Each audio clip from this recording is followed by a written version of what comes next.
நண்பர்களே, உங்களை எல்லோரும் இந்த விழாவுக்கு அழைப்பதில் மிகவும் மகிழ்ச்சி அடைகிறேன்.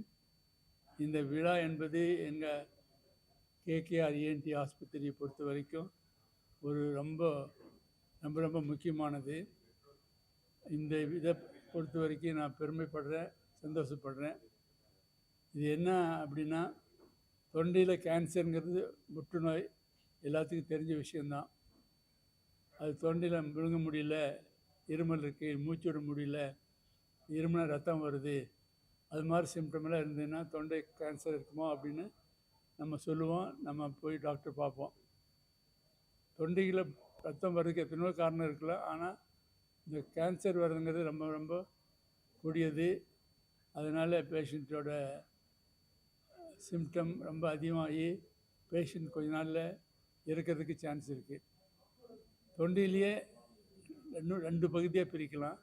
ஒன்று வந்து இந்த காற்று மூச்சு விடுற அது சம்மந்தமானது. மேலே குரல் வழியில் ஆரம்பித்து, தட் இஸ் வாய்ஸ் பாக்ஸில் ஆரம்பித்து, அப்புறம் ட்ரிக்கியா அல்லது வின் பைப்புன்னு பேர், காற்று குழாய், அப்புறம் லங் போகுது.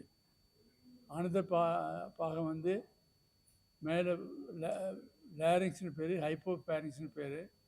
ஹைப்போபேரிங்ஸ்லேருந்து இந்த இசாபகஸ் ஃபுட் பைப் இசாபகஸ் சொல்கிறோமே, உணவு குழாய் வழியாக ஸ்டமக்கு போகுது. இந்த ஜங்ஷனில், அதாவது அந்த உணவு குழாய் ஆரம்பிக்கிற இடத்துல வர கேன்சர் ரொம்ப ரொம்ப கொடியது. பிகாஸ் அது ஒரு சைலண்ட் ஏரியான்னு சொல்லுவோம். ஏன் சைலண்ட் ஏரியா அப்படின்னா, அது வந்து ரொம்ப அகலமாக இருக்குது. நமக்கு வேண்டியது வந்து ஒரு நேரோ பேசேஜ் தான் வேண்டியிருக்கு. அதனால் என்ன ஆகுதுன்னா, அதில் வர்ற கேன்சர் வந்து ரொம்ப நாளைக்கு ஒன்றும் பெரிய சிம்டம் இருக்காது. கேன்சர் பாட்டுக்கு வளர்ந்துக்கிட்டே இருக்கும். பேஷண்ட் ஒன்று அதை பற்றி ஒரி பண்ணவே மாட்டான், தெரியாது, அவனுக்கு தெரியாது. ஸோ நாள் ஆகி எப்போ வந்து இந்த கேன்சர் முக்கால்வாசி த்ரோட்டை அடைக்குதோ அப்போ தான் இந்த மூச்சு விழுங்குறதுக்கு கஷ்டப்பட்டு அவங்க வந்து டாக்டர்கிட்ட வருவாங்க. அப்போது வந்து எப்போ தொண்டையில் விழுங்க முடியல, கொஞ்ச நாள் போனால் விழுங்குனா வலிக்குது, அப்புறம் கொஞ்ச நாள் ஸ்பிட் பண்ணால் ப்ளட் இருக்குது, அதில் கொஞ்சம் ப்ளட் இருக்குது, அப்புறம் இன்னும் கொஞ்ச நாள் போனால் அது அந்த தொண்டையில் இருக்கிறது வந்து இது உணவுக்கு இது வாய்ஸ் பாக்ஸ், பேச்சு குரல், அதை அடிக்கிறதுனால குரல் மாறுது. இன்னும் கொஞ்ச நாள் போனால் அந்த லேரிங்ஸ் அல்லது வாய்ஸ் பாக்ஸை அடைக்கிறதுனால மூச்சு விட முடியல. முதல்ல கொஞ்சமாக மூச்சு விட இருக்கும், குரல் வாய்ஸ் மாறும். இன்னும் போக போக போனால் கம்ப்ளீட்டாக மூச்சே விட முடியாது. திடீர்னு வருவாங்க ஸ்ட்ரைடர் அப்படின்ட்டு, இந்த ஆஸ்மாவில் வர மாதிரி பேச்சு வந்து மாறி இருக்கும். அதே சமயத்தில் மூச்சு விடுறதுக்கு கஷ்டப்படுவாங்க. ஸோ ஏதோ சில சமயத்துல எல்லாம் இந்த ஸ்ட்ரைடருங்கிறது வந்துன்னா, அப்போ வந்து நாங்கள் ஒரு தொண்டையில் இங்கே கழுத்தில் ட்ரெக்கியாஸ்மின் ஓட்டை போட்டு தான் பேஷண்ட் மூச்சு விட முடியும். இதுக்கு வந்து என்ன ட்ரீட்மெண்ட் அப்படின்னா, கரண்ட் கொடுக்கலாம், கீமோதெரப்பி கொடுக்கலாம். இப்போ எல்லாம் இந்த காலத்தில் வந்து ரேடியோ தெரப்பி அண்ட் கீமோதெரப்பி ரொம்ப நல்ல எஃபெக்டிவாக இருக்குது. நான் பேசுகிறது 22 இயர்ஸுக்கோ, என்னோடய ட்ரைனிங் எல்லாம் இன்னும் 30 இயர்ஸ், அது அந்த மாதிரி டைமில். அப்போ வந்து mostly they thought it's only radio therapy, chemotherapy கொடுத்தாங்க ஏர்லி கேஸுக்கு, and some good result also. But கொஞ்சம் லேட்டாக வந்தால் ரேடியோ தெரப்பியோ கீமோதெரப்பியோ ஒன்றும் எஃபெக்ட் இல்லை. ஸோ அந்த கேஸில் ஆப்ரேஷன் தான் பண்ணணும். ஆப்ரேஷன் பண்ணும்போது குரல் வலியில் இருக்கிற குரல் வலியும் இந்த த்ரோட் பகுதியும் பக்கத்தில் இருக்கிறதுனால அந்த கேன்சர் எடுக்கும்போது கேன்சர் கூட அந்த குரல் வலியும் சேர்த்து எடுக்கணும். ஸோ குரல் வலி இல்லை, அந்த மேல் பகுதி உணவு குழாயோட மேல் பகுதி இல்லை, அப்போ பெரிய கேப் இருக்குது. டங்கில் இந்த நாக்கிலிருந்து இந்த கீழே இருக்கிற உணவு குழாய் வெளியே வரைக்கும் பெரிய கேப் இருக்குது. அந்த கேப்பை வந்து நம்ம அடித்தா தான் அவனால் நார்மலாக சாப்பிட முடியும்.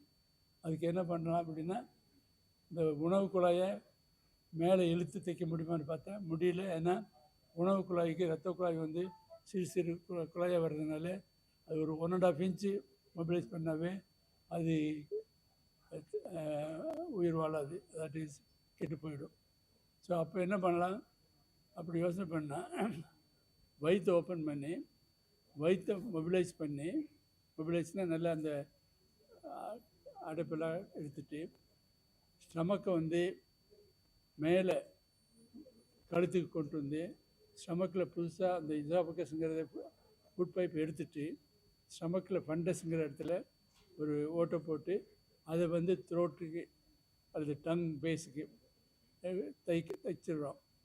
ஸோ பேஷண்ட் சாப்பிட்டா சாப்பாடு நேராக வாய் அந்த நேராக ஸ்டமக்கு போயிடுது, ஃபுட் பைப் இல்லை.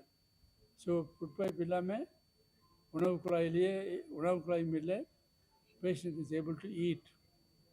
பட் அப்போ வந்து வாய்ஸ் பாக்ஸ் எடுத்துட்டதுனால எப்படி பேசுவாங்க, பேசுகிறதுக்கு வந்து என்ன பண்ண போகிறோம், ஒரு காற்று குழாய்க்கும் ஸ்டமக்குக்கும் ஒரு புது ஓட்டை போட்டுறோம்.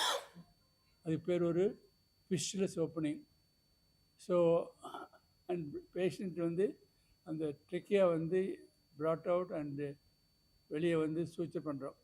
So there is an opening through which patient is breathing, and when after அந்த இது கம்யூனிகேஷன் பண்ண அப்புறம் பேஷண்ட் இதை அடிச்சுக்கிட்டு மூச்சு விட்டால் பேசினார்னா லங்லேருந்து வர நுரையீரலேருந்து வர காற்று குழாய் வழியாக வந்து அந்த சின்ன ஓட்டை வழியாக வாய்க்கு ஸ்டமக்கு போகுது, அங்கே வந்து ஒரு வாய்ஸ் உற்பத்தி ஆகுது. ஸோ அதனால் பேஷண்ட் நல்ல வாயால் பேசுகிறாரு, வாயால் சாப்பிட்றாரு, வயிற்றால் பேசுகிறதும் நார்மலாக இருக்குது. ஸோ அவ்வளோ பெரிய ஆப்ரேட் பண்ண அப்புறம் கூட பேஷண்ட் சாப்பிட முடியுது, பேச முடியுது, நார்மல் கண்டிஷன், அண்ட் கேன்சர் கம்ப்ளீட்டாக க்யூர் ஆச்சுன்னு சொல்லலாம். நார்மலாக இந்த ஆப்ரேட் பண்ணவங்க 50% 2ல் ஒரு பேஷண்ட்டு 1 வருஷத்தில் செத்து போயிடுறாங்க. வேறு இந்த பேஷண்ட் வந்து நார்மலாக ஈவன் ஏர்லியாக வந்திருந்தால் கூட ஆக்சிடெண்ட்லாம் கண்டுபிடிச்சி ஏர்லியாக வந்தால் கூட இந்த ஆப்ரேட் பண்ணணுன்னா அது என்ன ட்ரீட்மெண்ட் பண்ணாலும் ஒரு 50% of the patient die within a year. வேறு இந்த பேஷண்ட்டு இவர் எப்போ நார்மலாக இருப்போம், எப்போ நல்லா பேசுவோமா, நல்லா சாப்பிட முடியுமா அப்படின்னு இவர் நினச்சி கூட இருக்க மாட்டார். நல்ல வேலையாக அவர் இப்போ வந்து கேன்சர் கம்ப்ளீட்டாக க்யூர் ஆகி போச்சு, நார்மலாக பேசுகிறாரு.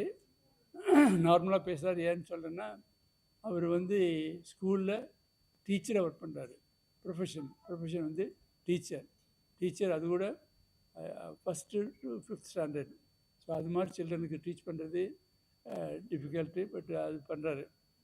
நல்ல சந்தோஷமாக இருக்கார். ஃபேமிலி நல்ல சேலரி வருது, குடும்பம் நல்லா சந்தோஷமாக இருக்காங்க. இந்த ஆப்ரேஷன் இல்லாமல் இருந்திருந்தால் அவர் வந்து எப்போ போயிருப்பார். இப்போ இந்த ஆப்ரேஷன் பண்ணதுனால தான் அவர் இப்போ நல்லா இருக்கார். இன்னும் நல்ல மெனி மோர் இயர்ஸ் நல்லா ஹாப்பியாக இருப்பார்.